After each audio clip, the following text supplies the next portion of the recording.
Baik, Assalamualaikum warahmatullahi wabarakatuh. Alhamdulillah yazi hadana liyaza wa ma kunna linahtadiya laula an hadana. Pertama-tama dan terutama sekali, marilah kita panjatkan puji dan syukur kita atas kehadiran Allah Subhanahu wa taala yang telah melimpahkan rahmat dan karunia-Nya kepada kita semua sehingga kita dapat melaksanakan perkuliahan mandiri pada siang hari ini. Perkenalkan, nama saya Alifa Muntaza dengan NIM 230864134. Di sini saya akan mempresentasikan materi tentang bertanya, menjawab, dan berargumentasi. Mengapa keterampilan ini penting? Di era informasi ini, kemampuan untuk bertanya dengan tepat, menjawab dengan percaya diri, dan berargumentasi dengan logis adalah fondasi kesuksesan akademik dan profesional. Keterampilan ini membuka pintu kepemahaman yang lebih dalam, kolaborasi yang lebih efektif, dan pemecahan masalah yang inovatif. Pemahaman mendalam. Bertanya membuka perspektif baru dan memperkaya pembelajaran. Yang kedua, kepercayaan diri. Menjawab dengan baik membangun kredibilitas dan rasa kepercayaan diri. Tiga, pengaruh positif. Berargumentasi dengan logis meyakinkan orang lain dan memimpin perubahan. Selanjutnya, seni bertanya yang efektif. Pertanyaan yang baik bukan hanya mencari jawaban, tetapi membuka jalan menuju eksplorasi dan penemuan. Pertanyaan yang efektif menggali lebih dalam, menantang asumsi, dan mendorong berpikir kritis dari diri sendiri dan orang lain. Yang pertama, pertanyaan terbuka. Gunakan bagaimana, mengapa, dan apa untuk mendorong penjelasan mendalam, bukan sekedar jawaban ya atau tidak. Dua, dengarkan aktif. Pahami konteks sebelum bertanya. Pertanyaan yang relevan menunjukkan Anda benar-benar tertarik dan memperhatikan. Tiga, tanyakan dengan rasa ingin tahu. Hindari pertanyaan yang menghakimi. Tunjukkan ketulusan dalam kegiatan untuk memahami perspektif orang lain. Selanjutnya, teknik bertanya tingkat lanjut. Yang pertama, pertanyaan clarifying. Minta penjelasan lebih detail. Bisakah Anda memberikan contoh konkret atau apa maksud Anda dengan istilah tersebut? Pertanyaan probing luar. Gali lebih dalam.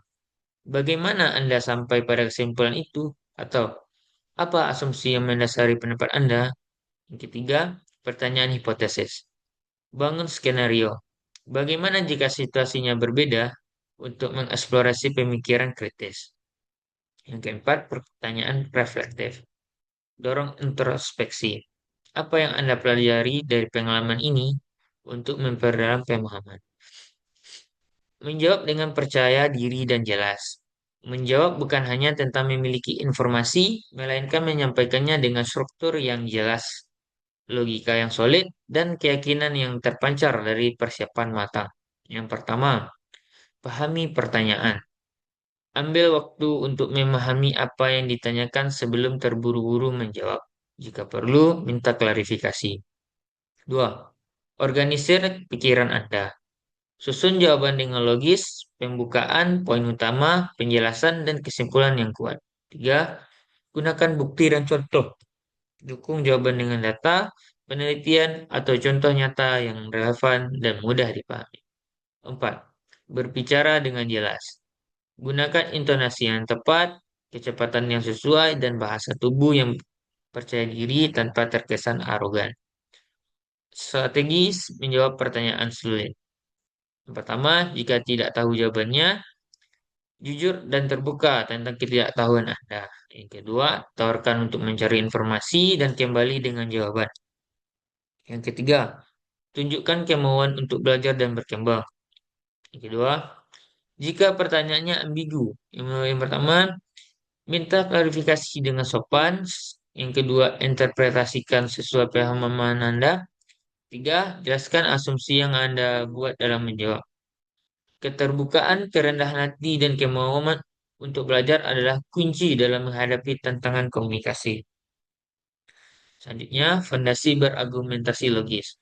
Argumentasi yang kuat dibangun atas dasar logika, bukti empiris, dan pemahaman mendalam tentang posisi Anda maupun lawan.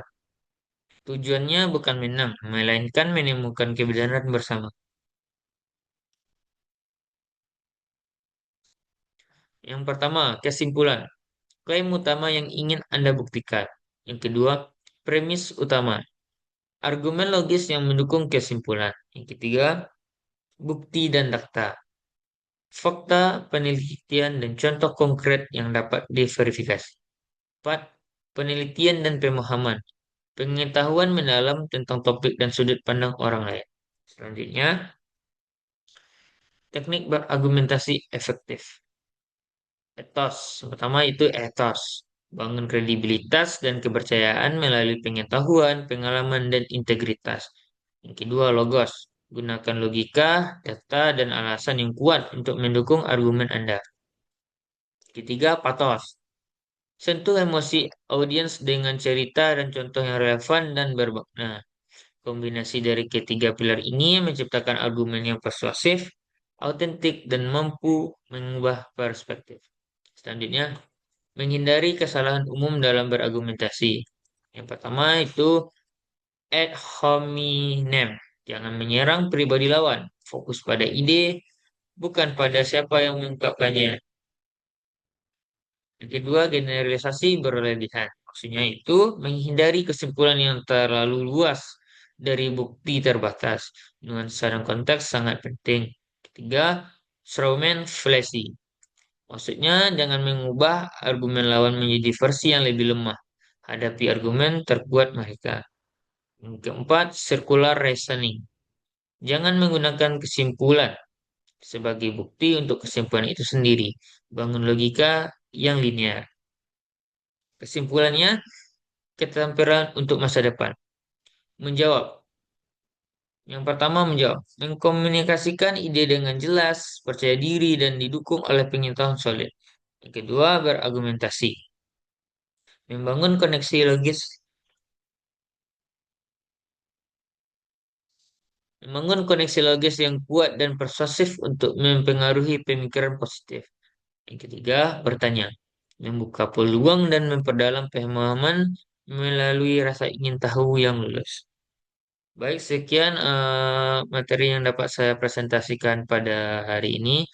Salah dan jangan mohon dimaafkan. Wabillahi taufiq wal hidayah. Assalamualaikum warahmatullahi wabarakatuh.